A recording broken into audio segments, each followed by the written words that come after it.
Caer por la borda en el mar de Barents en el crudo invierno de 1943 significaba una sola cosa: apenas 3 minutos de conciencia antes de que el choque térmico del agua helada apagara tu corazón. Pero para los hombres del convoy aliado, registrado en los archivos del almirantazgo como JB 55 Bravo, el implacable océano era solo el comienzo de la pesadilla. El 20 de diciembre, 19 buques mercantes zarparon directamente hacia el temido Pasillo de la Muerte, adentrándose en la aterradora y perpetua oscuridad de la noche polar. Navegaban casi a ciegas, enfrentando monstruosas olas de hasta 10 metros de altura, tal como lo confirmaban los inclementes partes meteorológicos de la flota británica. El hielo se acumulaba con tanta rapidez en las superestructuras que las exhaustas tripulaciones debían picarlo a mano sin descanso. Si el centro de gravedad cedía apenas unos grados, el barco volcaría en un instante, enviando a todos a permanecer para siempre en su puesto de combate bajo las oscuras profundidades. Pero mientras estos marineros libraban una batalla titánica contra la naturaleza para llevar suministros vitales al frente oriental, una amenaza aún mayor ya había fijado su mirada en ellos. A cientos de kilómetros de allí, oculto en las sombras de un inexpugnable fiordo noruego, una sola orden cifrada encendió las inmensas calderas de una de las máquinas de guerra más letales jamás construidas por el ser humano. Una gigantesca fortaleza de acero y cañones pesados soltó amarras, escabulléndose en silencio hacia la violenta tormenta de nieve. El depredador supremo del Ártico había despertado, y la cacería estaba a punto de comenzar. ¿Quién lograría sobrevivir a una emboscada en un océano donde la luz del sol simplemente no existía? El acorazado rápido alemán Scharnhorst no era un barco común, era un símbolo de poder y una pesadilla técnica para sus rivales. Con un desplazamiento de más de 38.000 toneladas a plena carga y una batería principal de 9 cañones de 280 milímetros, su sola presencia en el mar obligaba a los británicos a movilizar flotas enteras. En las bitácoras de la Marina alemana, este gigante era conocido por su suerte legendaria, pero en diciembre de 1943, esa suerte estaba a punto de ser puesta a prueba bajo una presión política insoportable. El gran almirante Karl Dönitz necesitaba una victoria naval para justificar la existencia de la flota de superficie ante un mando supremo cada vez más escéptico. Fue así como se gestó la operación Frente del Este. La tarde del 25 de diciembre, mientras el resto del mundo intentaba encontrar un momento de paz, a las 14 horas y 15 minutos, según el diario de guerra del mando de la Marina alemana, se emitió la orden definitiva. El contraalmirante Erich Bey, un oficial experimentado pero consciente de las limitaciones de sus fuerzas, recibió el mensaje de radio que lo obligaba a zarpar. Bey no era un entusiasta de la misión. Sabía que enviar a su buque insignia junto a 5 destructores a buscar un convoy en medio de una tormenta de nieve y una noche polar era una apuesta de altísimo riesgo. La moral de la tripulación de 1968 hombres era una mezcla de disciplina férrea y un presentimiento sombrío. Los jóvenes marineros, muchos de los cuales no habían visto la luz del sol en semanas, se ajustaron los chalecos salvavidas sobre sus gruesos abrigos de lana, mientras el Scharnhorst cortaba las aguas heladas del fiordo. Erich Bey dio la orden de aumentar la velocidad hacia el mar abierto, confiando en que el elemento sorpresa y la ceguera de la tormenta actuarían a su favor. Lo que no podía sospechar era que, a cientos de kilómetros de allí, en una mansión de la campiña inglesa, sus propias órdenes estaban siendo leídas casi en tiempo real. La guerra en el mar siempre ha sido un juego de información, pero en el invierno de 1943, ese juego alcanzó un nivel de sofisticación casi sobrenatural. En Bletchley Park, los criptógrafos británicos trabajaban en un silencio tenso, rodeados de máquinas electromecánicas que descifraban los códigos de la máquina Enigma. A las 3 horas y 39 minutos de la madrugada del 26 de diciembre, los archivos de inteligencia identificados como Ultra entregaron una pieza de información crucial. El Scharnhorst estaba en el mar y su objetivo era el convoy. Esta intercepción no fue un golpe de suerte, sino el resultado de meses de análisis de los patrones de comunicación de la Marina alemana. El almirante Bruce Fraser, al mando de la flota de la metrópoli, desde el puente del acorazado Duke of York, recibió el aviso con una calma glacial. Ya no se trataba de proteger el convoy, sino de cazar al cazador. Fraser diseñó una trampa que requería una coordinación milimétrica. Mientras el convoy continuaba su ruta como cebo, dos fuerzas de tarea británicas convergían sobre la posición estimada del enemigo. El Duke of York no era un buque que uno quisiera encontrar en un callejón oscuro del océano. Contaba con 10 cañones de 14 pulgadas capaces de lanzar proyectiles de casi 700 kilogramos a distancias asombrosas, según los esquemas de armamento del astillero de Clydebank. El plan de Fraser dependía del silencio de radio absoluto. Cada barco en la flota británica apagó sus transmisores, convirtiéndose en fantasmas electrónicos que avanzaban a través de una ventisca cegadora. La tensión en los centros de información de combate era asfixiante. Los operadores de radar, una tecnología aún joven y caprichosa, ajustaban sus diales buscando un eco entre el ruido de las olas gigantescas. El éxito de la operación dependía de un delicado hilo electromagnético. Si los alemanes detectaban la trampa antes de tiempo, su velocidad superior les permitiría escapar hacia la seguridad de los fiordos. La pregunta que atormentaba a Fraser mientras miraba el Mar Negro era simple. ¿Quién vería primero a quién en medio de aquel muro de nieve? El acorazado alemán y sus 5 destructores de escolta se adentraron en las fauces del Mar de Barents, un territorio donde la geografía desaparece bajo el peso de una oscuridad absoluta. Las condiciones climáticas, lejos de ser un aliado para el sigilo, se transformaron en un verdugo mecánico para las naves más pequeñas. Según los cuadernos de bitácora meteorológicos alemanes, se registraron vientos huracanados de fuerza 8 en la escala de Beaufort la mañana del 26 de diciembre, lo que convertía la navegación en un ejercicio de supervivencia pura. Las olas, como muros de granito líquido, golpeaban con tal violencia que las cubiertas bajas de los destructores quedaban constantemente inundadas, obligando a las tripulaciones a luchar contra el agua gélida solo para mantener operativos los sistemas básicos. En el interior del gigante gris, la atmósfera era eléctrica y claustrofóbica. Una tripulación de 1968 hombres, según los roles de tripulación de la base naval de Kiel, ocupaba sus puestos en compartimentos donde el aire estaba saturado por el olor a aceite lubricante, sudor humano y el zumbido constante de las turbinas Wagner trabajando a máxima potencia. El balanceo era tan extremo que incluso los marineros más experimentados sentían el estrés físico de un barco que parecía querer sacudirse a sus ocupantes. Mientras los jóvenes reclutas se aferraban a los mamparos en la penumbra de las cubiertas inferiores, el puente de mando permanecía en un silencio tenso, solo roto por el crujido de la estructura de acero sometida a tensiones brutales. En medio de este caos climático, donde la visión humana era nula, el radar británico tipo 273 del crucero Belfast emitía pulsos invisibles hacia la oscuridad, y de pronto, la pantalla de fósforo verde devolvió un eco pequeño pero persistente que lo cambiaba todo.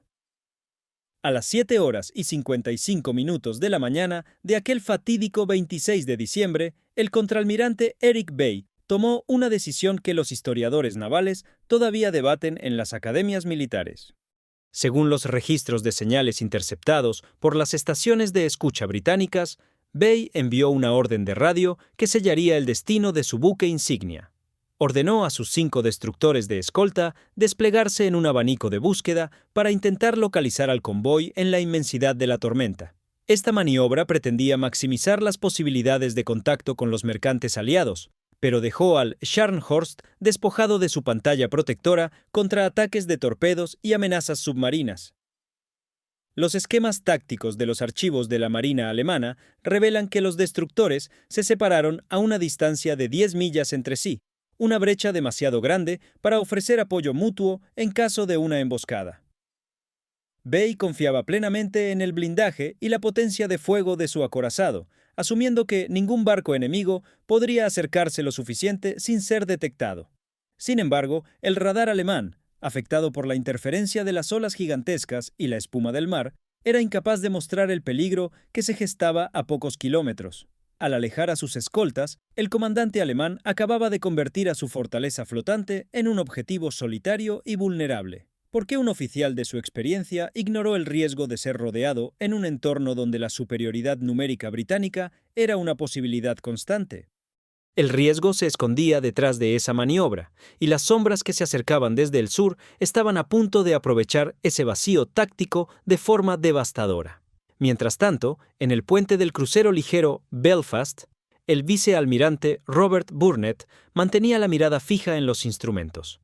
No necesitaban ver con los ojos lo que la tecnología ya les estaba gritando. A las 8:40 de la mañana, el operador de radar reportó un contacto sólido a una distancia de 35.000 yardas, según el informe de acción oficial del crucero depositado en los archivos del almirantazgo. La caza había comenzado. En las entrañas de los barcos británicos, la actividad se volvió febril. Los oficiales en la sala de información de combate trazaban vectores sobre mapas de cristal, calculando el punto exacto de intercepción. Los artilleros, con las manos entumecidas por el frío, se preparaban para lo que sabían sería un choque desigual pero necesario. A pesar de ser superados por el calibre de los cañones alemanes, la orden de Burnett era clara: no permitir que el enemigo se acercara al convoy. El acercamiento se realizó a la máxima velocidad que permitían los motores, con las proas de los cruceros Norfolk y Sheffield cortando el agua con una violencia que hacía vibrar cada remache. A las 9:24, el Belfast lanzó la primera salva de proyectiles de estrellas para iluminar el objetivo, según los registros de artillería de la Fuerza 1. La cegadora luz del fósforo, quemándose en la atmósfera ártica, rasgó la noche polar durante unos segundos eternos, revelando la silueta inconfundible y aterradora del acorazado alemán. En ese instante, el tiempo pareció detenerse mientras las torretas del gigante gris comenzaban a girar con una pesadez amenazante, buscando a los intrusos que se habían atrevido a desafiar su dominio en el norte.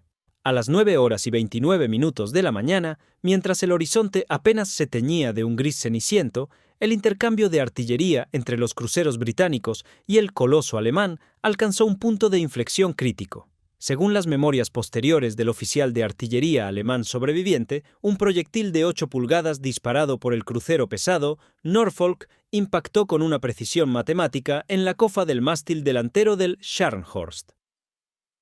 Este no fue un impacto ordinario. El proyectil penetró las estructuras superiores y desintegró el telémetro y, lo más grave, el equipo de antena del radar principal tipo SeaTac. En los registros de daños transmitidos por radio a la base naval en tierra, quedó constancia de la pérdida total de la capacidad de detección frontal del acorazado. De repente, el gigante alemán, diseñado para dominar las distancias largas con tecnología de vanguardia, se encontró operando en una ceguera técnica casi absoluta hacia su proa. Surge aquí una pregunta que los expertos en guerra electrónica todavía analizan. ¿Cómo pudo un solo impacto, en medio de una tormenta de nieve y con ambos barcos maniobrando violentamente, encontrar un objetivo tan pequeño y vital? Algunos lo atribuyen a la excelente dirección de tiro británica, otros a una fortuna estadística que ese día decidió abandonar a la marina alemana. La realidad es que, a partir de ese minuto, el mando alemán tuvo que depender de vigías humanos que intentaban escudriñar un muro blanco de nieve y espuma, mientras sus enemigos seguían observando cada uno de sus movimientos a través de los ojos invisibles del radar. Este evento no solo redujo la eficacia de su fuego, sino que sembró una duda psicológica en el puente de mando. ¿Cuántos barcos más estaban acechando en esa oscuridad que sus instrumentos ya no podían penetrar? A pesar de haber perdido su visión electrónica delantera, el contraalmirante Bay no estaba dispuesto a rendirse tan fácilmente y utilizó la que era quizás su mejor arma: la velocidad. El acorazado alemán comenzó a acelerar hasta alcanzar los 30 nudos, una cifra asombrosa para una nave de su tonelaje, según los registros de rendimiento de las turbinas Wagner reconstruidos tras el conflicto. Bay realizó un viraje audaz hacia el sur y luego hacia el noreste, intentando rodear a los cruceros de la fuerza, uno para llegar al convoy por otro ángulo. Fue un auténtico juego del gato y el ratón en una superficie de miles de kilómetros cuadrados de agua embravecida. La tensión en los cruceros de Burnett era asfixiante, pues sabían que si perdían el contacto visual y de radar, el convoy JB 55 Bravo quedaría totalmente desprotegido ante los cañones de 280 milímetros. A las 10 horas y 50 minutos, en las transcripciones de mensajes de radio del escuadrón alemán, quedó registrado un informe de los destructores de escolta indicando que seguían sin localizar a los mercantes aliados.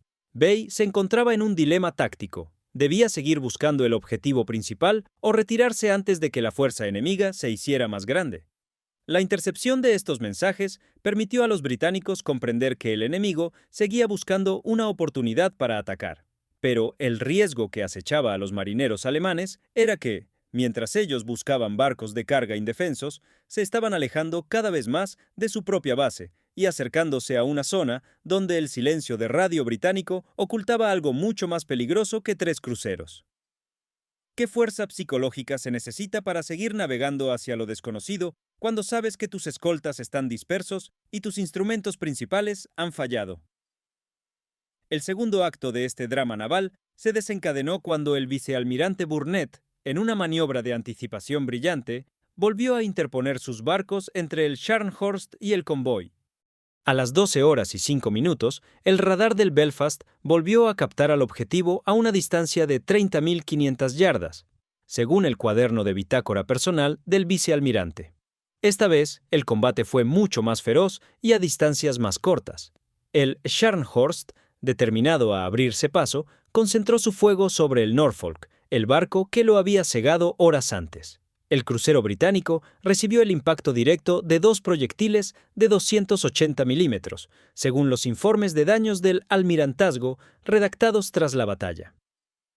Los proyectiles atravesaron el blindaje lateral, causando daños fatales en una de las torretas principales y destruyendo gran parte de los equipos de radar restantes. La tripulación del Norfolk sufrió bajas críticas en esos minutos, y el barco comenzó a arder en medio del frío polar, creando un contraste dantesco de llamas naranjas sobre el Mar Negro. En el Norfolk, el trabajo de control de averías se convirtió en una lucha épica. Los marineros debían combatir incendios y cortocircuitos eléctricos mientras el agua helada inundaba las secciones dañadas. Sin embargo, a pesar de la superioridad de fuego alemana, Burnett no dio la orden de retirada. La agresividad de los cruceros británicos convenció finalmente a Bay de que se enfrentaba a una fuerza mucho mayor de la que realmente tenía delante. Ante la posibilidad de quedar atrapado en un combate de desgaste que no podía ganar sin su radar, Bay tomó la decisión que marcaría el principio del fin. A las 12 horas y 50 minutos, ordenó abortar la operación y poner rumbo sur hacia Noruega. Lo que los documentos del Estado Mayor alemán no registraban era que esa ruta de escape los llevaba directamente a las fauces de la Fuerza 2 del almirante Fraser, porque el mando alemán no sospechó que la tenacidad británica era en realidad una maniobra para ganar tiempo. El acorazado alemán puso proa al sur con la intención de alcanzar el refugio de los fiordos noruegos, específicamente el fiordo de Alta, donde las baterías costeras y el camuflaje natural le ofrecerían la seguridad que el mar abierto le negaba. Eran aproximadamente las 13 horas cuando el contraalmirante Bay decidió que la misión de interceptar el convoy había fracasado definitivamente debido a la feroz resistencia de los cruceros británicos. Sin embargo, su retirada no era solitaria ni pasaba desapercibida. Los barcos del vicealmirante Burnett, a pesar de los daños sufridos por el Norfolk, se mantuvieron como sombras persistentes en la periferia de su radar dañado, siguiendo el rastro del gigante como lobos que esperan el momento de la debilidad. Según los archivos de intercepción de inteligencia naval aliados, a las 15 horas y 25 minutos, Bay cometió un error táctico de proporciones monumentales al romper el silencio de radio para transmitir un mensaje extenso y detallado al alto mando alemán. En este despacho, explicaba su posición y las razones de su repliegue, sin ser consciente de que cada palabra emitida era una señal que permitía a los radiogoniometristas británicos triangular su ubicación exacta. Los registros de posición y las tablas de navegación confirman que el acorazado mantenía una velocidad constante de 28 nudos hacia el sur, una marcha rápida pero insuficiente para eludir la red que se estaba cerrando. En el puente del Scharnhorst, la tripulación comenzaba a sentir un alivio prematuro, creyendo que la oscuridad y su velocidad los pondrían a salvo antes de que la fuerza principal británica pudiera reaccionar.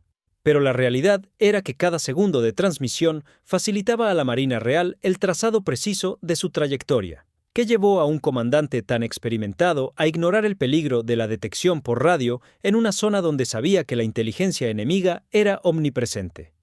La respuesta se ocultaba en la falsa sensación de seguridad que otorgaba la inmensidad del océano Ártico, pero justo cuando los operadores alemanes cerraban el canal de comunicación, los técnicos británicos entregaban un papel con coordenadas definitivas al almirante Fraser, lo que significaba que el destino del barco estaba sellado antes de que se disparara el siguiente cañonazo. A bordo del acorazado Duke of York, la atmósfera era de una calma gélida y una determinación absoluta que solo se encuentra en los momentos previos a un choque histórico.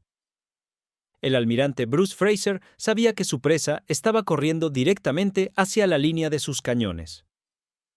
A las 16 horas y 17 minutos, según consta en el informe oficial del comandante del radar del buque insignia, el equipo tipo 273 detectó una señal clara y nítida a una distancia de 45.500 yardas. El objetivo avanzaba por el mar de Barents sin sospechar que los 10 cañones de 14 pulgadas del Duke of York ya estaban ajustando sus ángulos de elevación hidráulicamente. Según los registros de ingeniería y las órdenes de combate, se instruyó a la sala de calderas para que mantuviera la máxima presión de vapor, permitiendo que el enorme buque maniobrara con una agilidad sorprendente para su tamaño. En las profundidades de las torretas de artillería, los marineros británicos esperaban en un silencio sepulcral, escuchando únicamente el zumbido de los sistemas eléctricos y el golpeteo del agua contra el casco de acero. El contraste entre ambos buques era absoluto en ese instante. Mientras la tripulación alemana se preparaba para lo que creía sería una cena tranquila tras el combate matutino, los británicos cargaban proyectiles de casi 700 kilogramos que estaban destinados a cambiar el curso de la guerra en el Ártico. Aquí surge la pregunta fundamental que los estrategas todavía debaten. ¿Cómo pudo el alto mando alemán confiar tanto en que su posición era un secreto absoluto después de haber sido detectados por los cruceros horas antes? El radar británico seguía el punto brillante en la pantalla de fósforo con una precisión letal. Y justo en ese momento, el sonar captó el ruido rítmico de unas hélices pesadas, confirmando que el encuentro físico era inminente y que no habría escapatoria para el coloso alemán. Fraser, haciendo gala de una paciencia de hierro, esperó a que la distancia se redujera de forma drástica para no dar ninguna oportunidad de maniobra evasiva al enemigo en la oscuridad. A las 16 horas y 48 minutos, según los diarios de artillería de la flota de la metrópoli, el crucero Belfast recibió la orden de disparar proyectiles iluminadores de estrellas para rasgar el manto de la noche polar. Solo 2 minutos después, a las 16 horas y 50 minutos, el Duke of York abrió fuego con su primera salva desde una distancia de 12.000 yardas, una distancia aterradoramente corta para naves de tal calibre. La escena fue descrita por los oficiales de observación como algo sacado de una visión apocalíptica. Las bengalas de fósforo se encendieron en el cielo negro, bañando al Scharnhorst con una luz artificial y fantasmal que reveló que sus torretas principales estaban apuntando todavía hacia su estela, totalmente desprevenidas ante la amenaza que surgía por su costado. Según los registros de munición del almirantazgo, la primera andanada británica tuvo un peso total de 7 toneladas métricas de acero y alto explosivo. El impacto acústico fue tan devastador que los propios cristales del puente de mando del Duke of York estallaron por la onda expansiva del disparo, mientras que los proyectiles surcaban el aire con un rugido similar al de un tren expreso fuera de control. El gigante alemán, capturado en el haz de luz como un animal ante los faros de un cazador, intentó iniciar un viraje desesperado, pero la ventaja estratégica ya era absoluta para los británicos. ¿Qué riesgo se escondía detrás de este primer impacto directo en la estructura superior del buque alemán? Apenas unos segundos después de que el primer destello cegara a los vigías en el puente del Scharnhorst, el acero británico comenzó a desgarrar la cubierta, iniciando una secuencia de eventos que pondría a prueba la legendaria resistencia del orgullo de la marina alemana hasta límites inhumanos. La primera salva del Duke of York no fue simplemente un impacto de artillería, sino un terremoto de acero que sacudió los cimientos mismos de la ingeniería naval alemana. Según los interrogatorios de posguerra realizados a los pocos supervivientes y los informes de artillería de la flota británica, uno de los enormes proyectiles de 14 pulgadas penetró la superestructura del Scharnhorst, inutilizando por completo la torreta delantera conocida como Anton. En un instante, 3 de los 9 cañones principales del gigante alemán quedaron silenciados para siempre, reduciendo su capacidad de respuesta en un 33%. El caos en el interior del buque alemán fue inmediato y abrumador. Las alarmas de combate aullaban mientras la tripulación intentaba comprender cómo su invulnerabilidad se había desvanecido en una fracción de segundo. A una distancia de combate que se había acortado a apenas 10.000 yardas, según el informe detallado del almirante Fraser, el intercambio de fuego se volvió una danza macabra de fogonazos y oscuridad. Los marineros alemanes en las torretas restantes trabajaban en un entorno saturado de humo y vibraciones que amenazaban con desmontar los mecanismos de puntería, pero su respuesta fue heroica y desesperada, devolviendo el fuego guiándose solo por los resplandores de los cañones británicos en el horizonte. Sin embargo, surge una pregunta que los analistas militares todavía se plantean con asombro.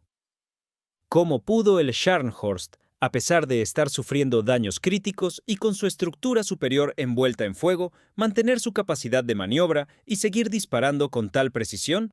La respuesta se encuentra en el diseño del casco y el entrenamiento férreo de sus hombres, quienes se negaban a abandonar sus puestos de combate mientras el barco continuaba navegando a través de una tormenta que no daba tregua. Pero incluso la leyenda de su resistencia estaba a punto de enfrentarse a una prueba que ninguna nave de su clase podría superar, mientras el acero británico seguía buscando los puntos más vulnerables bajo la línea de flotación. A pesar de las heridas sufridas en su estructura, el Scharnhorst demostró por qué era considerado uno de los barcos más rápidos de su tiempo y comenzó a alejarse del Duke of York, aprovechando una brecha de velocidad que los británicos temían desde el inicio de la persecución. Para las 18 horas del 26 de diciembre, la distancia entre ambos acorazados había aumentado de forma alarmante hasta las 21.400 yardas, según los datos continuos registrados por el radar británico. En el puente de mando del Duke of York, la frustración era palpable. El almirante Fraser observaba cómo su presa se desvanecía lentamente en la oscuridad del mar de Barents, alcanzando una velocidad de huida de casi 30 nudos, de acuerdo con los registros de rendimiento de las turbinas Wagner que se recuperaron mucho tiempo después. El intercambio de artillería se mantenía a una distancia tan extrema que las piezas británicas estaban alcanzando su límite máximo de elevación, lanzando proyectiles en parábolas casi verticales que buscaban desesperadamente el casco enemigo entre la ventisca. Los artilleros británicos, con las manos entumecidas por el frío extremo y el rostro cubierto de hollín, sabían que si el enemigo lograba poner unas pocas millas más de distancia, la oscuridad ártica lo tragaría para siempre. Se sentía en el aire la posibilidad real de que el Scharnhorst lograra lo imposible por segunda vez en su carrera: escapar de una trampa mortal gracias a su potencia de máquinas. Fraser ya estaba considerando seriamente la orden de cesar el fuego para evitar el desperdicio de munición, cuando desde la central de dirección de tiro llegó un informe que cambió el ánimo de toda la flota. Justo en ese momento de duda, el radar captó algo inesperado en la trayectoria del último proyectil disparado casi al límite del alcance, lo que planteaba una incógnita aterradora para los alemanes. ¿Qué riesgo se escondía detrás de ese último impacto que parecía haber encontrado un camino directo hacia el corazón del barco? A las 18 horas y 20 minutos de aquel día marcado por la tragedia y el valor, un solo proyectil de 14 pulgadas cambió el destino de 1.968 hombres y el curso de la guerra en el norte. Según el testimonio directo del suboficial maquinista Wilhelm Gode, uno de los escasos supervivientes de las profundidades del barco, ese impacto crítico logró lo que horas de bombardeo no habían conseguido: penetrar la cubierta blindada de más de 80 milímetros de espesor en el astillero de Wilhelmshaven y explotar directamente en la sala de calderas número 1. El efecto fue inmediato y catastrófico para la operatividad de la nave. Las líneas de vapor a alta presión se cortaron, llenando los compartimentos estancos de una energía térmica insoportable, que obligó a muchos a abandonar sus puestos de forma abrupta, mientras que la velocidad del acorazado cayó drásticamente de casi 30 nudos a apenas 8 nudos. En las entrañas del Scharnhorst, el heroísmo se manifestó de la forma más pura cuando los ingenieros y maquinistas, enfrentándose a condiciones que desafiaban la resistencia humana, lograron cerrar válvulas y desviar el flujo de vapor para intentar recuperar algo de impulso, logrando finalmente estabilizar la velocidad en unos agónicos 10 nudos. Sin embargo, esos minutos de parálisis parcial fueron la sentencia definitiva. Según los informes de ingeniería del almirantazgo, el impacto había desgarrado no solo el metal, sino la única ventaja que el Scharnhorst tenía para sobrevivir. El coloso ya no era un depredador veloz, sino una fortaleza herida y lenta que apenas podía defenderse. Mientras los marineros en las cubiertas inferiores luchaban por mantener el barco con vida, en la superficie, los destructores británicos, que hasta entonces se habían mantenido a una distancia prudente, detectaron la caída de velocidad en sus pantallas. Fue entonces cuando surgió la verdadera amenaza que Bay tanto había temido. Los depredadores más pequeños de la flota de Fraser estaban cerrando el círculo a máxima potencia. Y aquí surge la pregunta principal. ¿Cómo podrían unos pocos destructores enfrentarse a un acorazado que, aunque herido, todavía conservaba gran parte de su armamento pesado? Con el gigante herido y su velocidad reducida drásticamente, el almirante Fraser comprendió que había llegado el momento de desatar a sus cazadores más ágiles. La orden fue clara y contundente. Los destructores debían cerrar la distancia y ejecutar un ataque con torpedos que impidiera cualquier intento de recuperación alemana. Según los partes de guerra individuales de los comandantes de destructores, las naves británicas Savage, Saumarez y Scorpion, junto con el destructor noruego Stord, se lanzaron a una carrera de sacrificio a través de la oscuridad, acercándose a menos de 3.000 yardas del acorazado enemigo. Era una maniobra de una audacia aterradora, pues se adentraban directamente en el radio de acción del fuego secundario del Scharnhorst, que todavía rugía con una intensidad desesperada. Los pequeños buques cortaban las olas árticas a toda potencia, con sus cubiertas barridas por el agua helada y el viento, mientras los operadores de torpedos esperaban el momento exacto para liberar su carga. En el inventario de armamento consumido de la flotilla, quedó registrado que se lanzaron un total de 28 torpedos en esta primera oleada de ataque. Los marineros a bordo de los destructores podían ver los destellos de los cañones alemanes iluminando la ventisca, convirtiendo el escenario en una pesadilla de metal y fuego. Aquí surge la pregunta sobre el temple necesario para guiar una cáscara de acero tan delgada frente a los cañones de un coloso. ¿Cómo pudieron los comandantes mantener el rumbo mientras el mar hervía a su alrededor por los impactos de la artillería secundaria? Justo en ese momento, el ángulo de ataque se cerró por completo y el destino del Scharnhorst quedó pendiente de las estelas blancas que ya surcaban las profundidades hacia su casco. El impacto fue múltiple y devastador, una serie de explosiones submarinas que sacudieron la estructura del Scharnhorst hasta sus remaches más profundos. Según el análisis táctico posterior del almirantazgo británico, al menos 4 torpedos impactaron de lleno en el costado del acorazado durante esta primera fase del ataque, desgarrando el acero y dañando gravemente los ejes de las hélices. La inundación de los compartimentos estancos fue masiva y repentina. Los sistemas de control de averías, que habían trabajado milagrosamente hasta ese momento, colapsaron bajo la presión del océano que reclamaba su espacio. En los testimonios recogidos de los pocos marineros que se encontraban en las cubiertas superiores, se describe cómo la velocidad del buque se redujo definitivamente a unos agónicos 5 nudos, dejando a la nave prácticamente inmovilizada en medio del mar embravecido. Los registros de archivo del enemigo de ese periodo confirman que la situación dentro del barco era apocalíptica, sin energía eléctrica en grandes sectores, con incendios incontrolables propagándose por los pasillos y el agua gélida subiendo por las cubiertas inferiores. A pesar de que el barco se escabullía lentamente bajo la superficie, sus artilleros, en un acto de resistencia final, siguieron disparando cada pieza que aún tuviera munición y energía. El contraalmirante Bay, comprendiendo que el final era inevitable, se dirigió a su equipo de radio por última vez. En los mensajes de radio, interceptados en secreto por la estación de escucha británica, se indicaba el envío de su último y sombrío radiograma al alto mando, donde afirmaba que lucharían hasta disparar el último proyectil disponible. Esta declaración no era solo una despedida, sino la confirmación de que el orgullo de la flota alemana aceptaba su destino en las aguas del norte, dejando en el aire una pregunta inquietante. ¿Qué esperanza quedaba para los 1968 hombres atrapados en esa prisión de acero que se hundía? La fase final del combate fue una ejecución sistemática bajo la luz fantasmal de los proyectiles iluminadores que seguían rasgando la noche polar.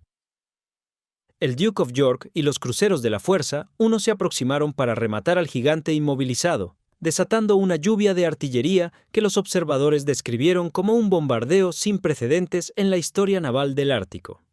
Según el recuento general de munición de las fuerzas británicas, entre las 19 horas y 1 minuto y las 19 horas y 30 minutos, los barcos aliados dispararon más de 80 torpedos adicionales y miles de proyectiles de todos los calibres contra el Scharnhorst.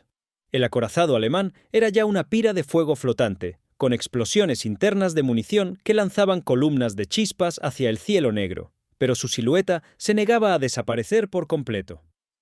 La cronología oficial del combate de la Marina Real establece que, finalmente, a las 19 horas y 45 minutos, el Scharnhorst volcó pesadamente sobre su lado de estribor y desapareció de la superficie en las coordenadas de la tragedia.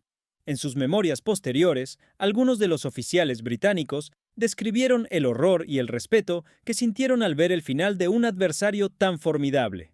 El fin del barco no fue repentino, sino una agonía de metal desgarrado que duró minutos bajo el oleaje. Tras el hundimiento, un silencio antinatural cayó sobre el campo de batalla, solo interrumpido por el rugido del viento y el crujido del hielo. En la oscuridad del mar de Barents, donde antes navegaba una de las naves más poderosas del mundo, ahora solo quedaban manchas de aceite y los restos de una tripulación que enfrentaba una lucha aún más terrible contra la naturaleza.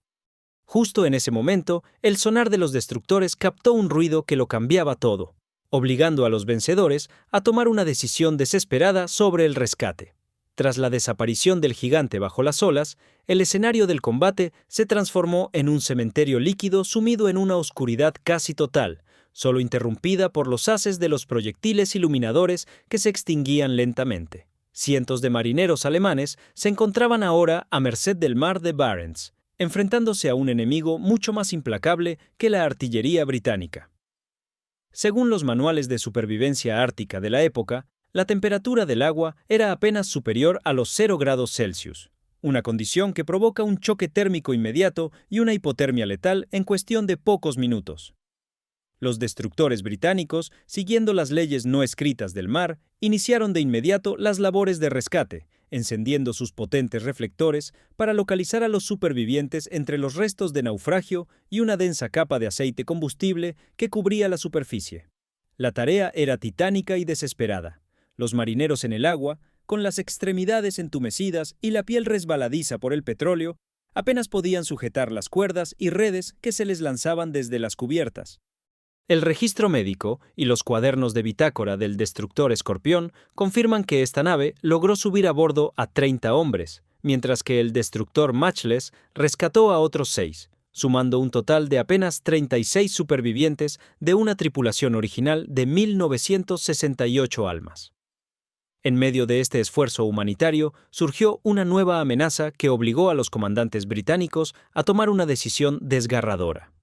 Justo en ese momento, el sonar captó el ruido de unas hélices que no pertenecían a la flota aliada, lo que indicaba la posible presencia de submarinos enemigos atraídos por el combate. ¿Qué peso ético recae sobre un capitán que debe elegir entre salvar a los náufragos o proteger a su propia tripulación de un posible impacto de torpedo? Ante el riesgo inminente, el almirante Fraser ordenó cancelar las labores de rescate de forma abrupta, obligando a los destructores a alejarse a toda velocidad y dejando atrás los gritos que se desvanecían en la inmensidad de la noche polar. La mañana del 27 de diciembre de 1943 amaneció con una realidad estratégica alterada para siempre. La mayor amenaza de superficie para los suministros aliados en el norte había sido eliminada. La victoria en la batalla del Cabo Norte no solo representó el fin del Scharnhorst, sino que aseguró que la ruta de los convoyes árticos permaneciera abierta y protegida durante el resto del conflicto, permitiendo que miles de toneladas de material bélico llegaran a su destino. Los 36 supervivientes, ahora prisioneros de guerra, fueron tratados con la dignidad que corresponde a quienes han luchado con valentía. En una muestra de respeto profesional que rara vez se ve en la brutalidad de la guerra moderna, el almirante Bruce Fraser reunió a sus oficiales en el Duke of York y pronunció unas palabras que quedaron documentadas en las memorias de la tripulación. Les dijo que si alguna vez eran llamados a comandar un barco frente a un enemigo superior, esperaba que lucharan tan valientemente como lo hizo aquel día el acorazado alemán. Según la lista final de prisioneros, entregada posteriormente a la Cruz Roja Internacional, se confirmó que ningún oficial superior, incluido el contraalmirante Eric Bay, sobrevivió al hundimiento, habiendo elegido permanecer para siempre en su puesto de combate. El destino de estos hombres y de su nave se convirtió en un testamento eterno de la dureza de la guerra naval en condiciones extremas. Las gélidas aguas del Cabo Norte guardaron los restos del coloso de acero durante décadas, hasta que expediciones modernas localizaron el casco desgarrado a cientos de metros de profundidad, confirmando que el barco sufrió daños fatales en sus secciones más críticas. Hoy, la historia de esta persecución en la noche polar sigue siendo estudiada no solo por sus tácticas de radar y artillería, sino como un ejemplo del límite de la resistencia humana. Podemos realmente comprender el sacrificio de quienes, sabiendo que no sobrevivirían, mantuvieron sus puestos en las calderas y las torretas hasta que el océano los reclamó. La respuesta permanece en el silencio de las profundidades, donde el acero y el honor descansan bajo el hielo eterno.